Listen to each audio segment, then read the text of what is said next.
Hey everyone, and welcome to episode 5 of Cheer for Life. I'm your host, Meaghan Mackey, and today we're going to be discussing 5 tips that you can use before cheerleading tryouts just to prepare and make sure that you have the best shot you can of making the cheerleading squad. Now this could be used for any type of cheer you're trying out for. It could be for high school, middle school, all-star, Pop Warner, rec, even college cheer. These are just things that will help you prepare for tryouts because I know they're coming up very soon. They're approaching a lot quicker than we are expecting, so these are 5 things that you can use to just prepare for any cheerleading tryout that you have coming up. Now before we get started with the video, I wanted to let you guys know that at the end of this video, I'm going to be talking about how you can buy my new signed cheerleading bow by the Cheer Channel and Crazy Cheer Mom Bows. This is a little close-up of it. I will go more in detail at the end of this video on how to buy it and some awesome things that will happen to the first 100 people that buy one. So yes, I'm absolutely in love with it. I hope you guys like it too, and this is my real authentic signature on there. It's not printed or anything if you were curious, but make sure you stay tuned to the very end of this video to see how you can buy one. So my first tip is going to be to introduce yourself to the coach in advance. Now this is so important, especially for college or all-star cheer if you're trying to make a very prestigious level, I guess, because if you're trying to join a very competitive squad where a lot of people try out, you definitely need to get your name out. This is the #1 way to do this. So for example, I'm trying out for a college team this year, and whenever I go to clinics or auditions or real tryouts, the first thing I do is go to the coach and introduce myself. For example, I would say, "Hi, my name is Meaghan. I am coming from California and I'm very interested in trying out for your squad." You can say something simple like that, or not as scripted, obviously. Just make it very natural, just introduce yourself. This really is the first impression they will have of you, and you really just want them to know your name, especially if you're coming from out of state. Like college, for example, this is so important because every place I've gone to clinics or tryouts, I've been going out of state, and I've just made it a point to say, "I'm coming from California, like I really want to be a part of your squad," and I just really make sure that they know I really want to be a part of their team. So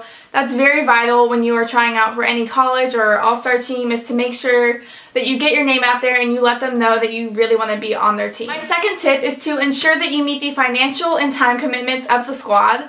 And you can get this from the coach in advance before you try out, so you're not wasting your time essentially. So just make sure that you have the money to do it, especially for all-star cheer. It can be super expensive with all the traveling fees, the comp fees, the uniforms. All of that does build up, so make sure that you have the financial commitment as well as the time commitment to do it, because cheer does take up a whole lot of time, especially when you're going to college, and all-star cheer takes so much time, weekends and just traveling.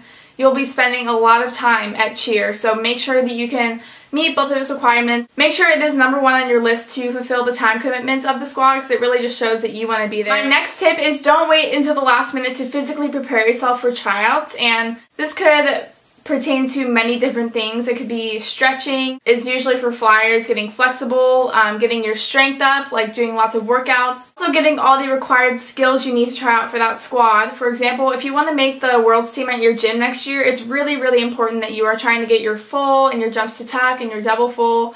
Whatever that squad requires, you're just going to have to make sure that you meet those requirements, because that is really what's going to secure your spot and make you feel more confident when you walk into tryouts. I cannot tell you how important this is, because I know cheer isn't all about the skills, but the skill is what gets you to the next step. Like, you can't just have a bubbly personality. You can have the best attitude ever but not have the skill level, and that is just something that might hold you back in the end. Even though it might not, it still might have an impact on if you make the squad or not, so definitely make sure you get your skills. And don't just settle for the minimum requirements. This is my biggest tip for this one, is don't just settle for the minimum, because I know lots of colleges and all-star cheer will say, minimum requirement, standing back tuck. Don't just settle for the minimum. Like, go above and beyond and get the highest skills that you can, because that will set you apart from other people trying out. You need to have something special about you that makes that school or all-star team or high school team want you on their team. You need to have something special and just really have something that makes you stand out from all the other girls trying. My next tip is to attend any clinics or open gyms. Now this could usually be for college and all-star cheer I'm talking about, because I know when I'm looking at colleges, I always check to see what clinic dates they have and make traveling arrangements around my all-star cheer schedule. Also, lots of all-star gyms, including mine, do have open gyms, and this is a great time to come in and talk to the coaches and the current squad members. This is such huge benefit when you're trying out for a team, is to get to know the current people on the team, because they know what their coaches want.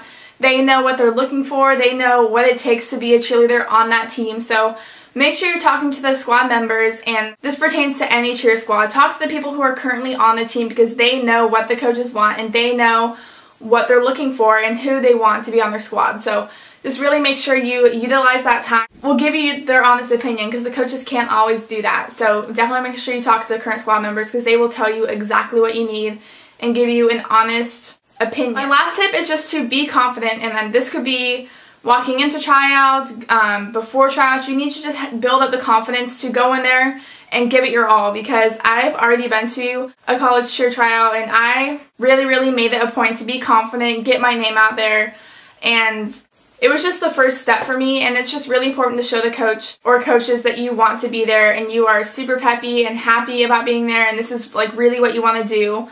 So definitely just have confidence in yourself. Like, make sure you're smiling, make sure you're standing appropriately. Don't just stand there with your arms crossed or like with your hip out. Be talking to the other girls, trying to make new friends, because it's very scary trying out alone. I have been there, trust me. Like, I have gone to a totally new place by myself and literally just started over, and it's not easy. You just need to build up the confidence beforehand so that when you get there you're ready, and this is really what's going to help you make the team, because coaches love to see that you're confident, but obviously don't be cocky, but make sure you're not shy and in the corner by yourself. Just make sure you get your name out there and just be confident and make new friends. So that is it for all my cheerleading tips to do before tryouts start. I hope this has helped you in some way, and now I'm going to be talking about where to buy my autographed cheerleading bow. So again, here is the gorgeous bow. I'm absolutely in love with it. Like, I can't even tell you how much I love it. Crazy Cheer Mom Bows on Instagram did an amazing job on it, and I cannot wait to finally have this release.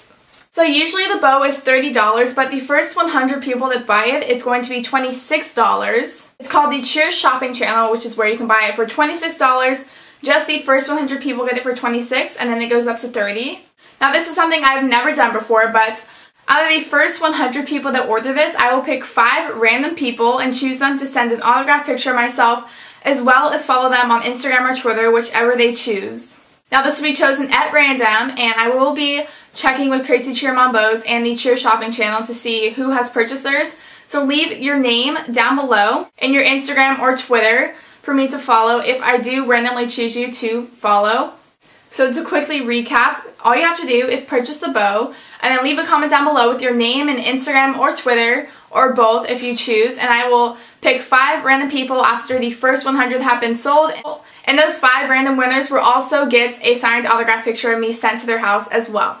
Another thing about the bow is that it has a really secure hair tie in the back and these 2 ties to tie around your hair.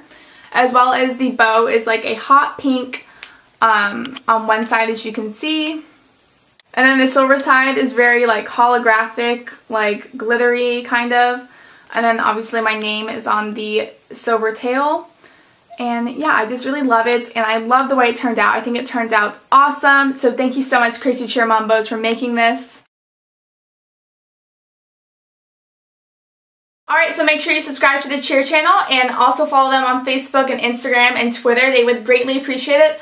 All those links will be down below, as well as my own personal links. Make sure you hit that subscribe button to stay up to date on recent episodes, and I will see you all very soon in the next episode of Cheer for Life. Bye everyone!